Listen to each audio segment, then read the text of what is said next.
Shalom sahabat Kristus, sebelum kita merenungkan firman Tuhan, mari kita mengambil waktu hening sejenak.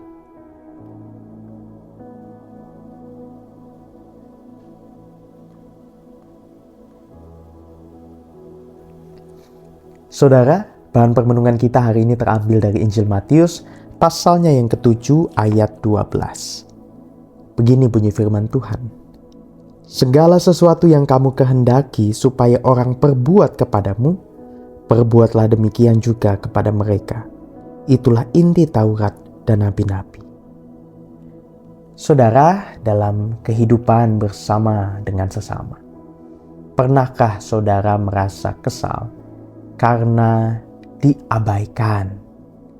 Atau mungkin saudara merasa sakit hati karena ada orang yang berbicara kasar kepada saudara?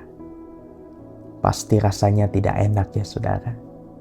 Kita semua punya daftar keinginan tentang bagaimana kita ingin diperlakukan oleh orang lain. Kita ingin dihargai, kita ingin didengarkan, kita ingin dibantu saat sulit, dan kita ingin juga dimaafkan saat salah.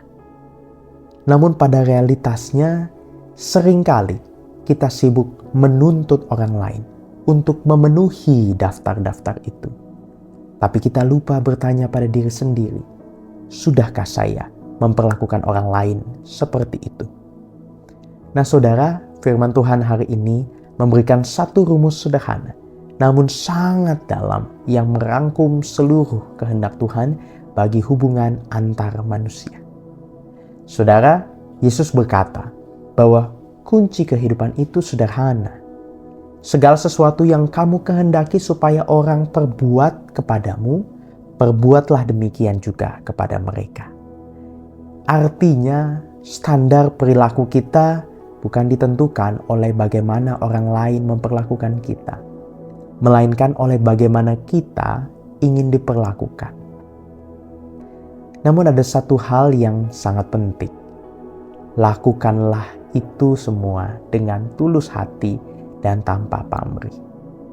Seringkali kita berbuat baik karena berharap orang itu akan membalas kebaikan kita dengan cara yang sama.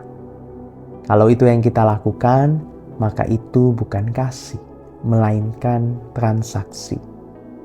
Kalau kita punya pamrih, kita akan mudah kecewa dan mudah sekali sakit hati saat orang tersebut ternyata tetap tidak baik kepada kita. Jadi saudara, berbuatlah baik karena itu adalah karakter Kristus di dalam diri kita. Kalau saudara ingin dihargai, mulailah menghargai. Kalau ingin dimaafkan, mulailah memaafkan.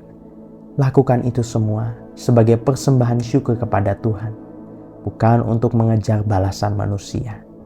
Mari kita mengingat saudara, saat kita memilih untuk tetap tulus meskipun orang lain tidak membalasnya, Tuhan sejatinya melihat itu sebagai sebuah kemenangan iman.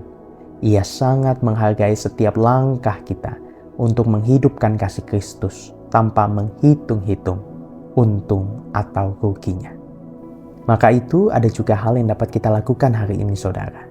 Yang pertama berkaitan dengan kondisi atau situasi di mana saudara perlu berdialog dengan orang lain. Sebelum saudara bereaksi terhadap seseorang, entah itu ingin marah atau mengkritik, mari tanyalah di dalam hati. Kalau saya ada di posisi dia, bagaimana saya ingin diperlakukan? Yang kedua saudara, coba hubungi, baik telepon maupun di WA, seorang teman lama, anak atau kerabat, atau saudara-saudara. Lalu ucapkan terima kasih atau berikan pujian dengan tulus tanpa ada maksud meminta bantuan apapun. Lakukanlah itu hanya karena saudara ingin membuat mereka merasa dihargai, sama seperti saudara juga ingin merasa dihargai oleh mereka. Ketiga, tulislah refleksi saudara dalam kalender refleksi Prapaskah. Mari saudara kita menutup permenungan kita di dalam doa. Mari kita berdoa. Ya Tuhan yang baik, ampunilah kami. Kalau dalam hubungan kami dengan sesama, kami seringkali menuntut kepada mereka. Ajarlah kami untuk dapat memperlakukan sesama kami dengan baik, secara tulus dan tanpa pamrih. Biarlah hal baik yang kami lakukan dapat menjadi contoh bagi siapapun yang mengamatinya. Inilah doa kami Tuhan, mampukanlah kami selalu. Amin.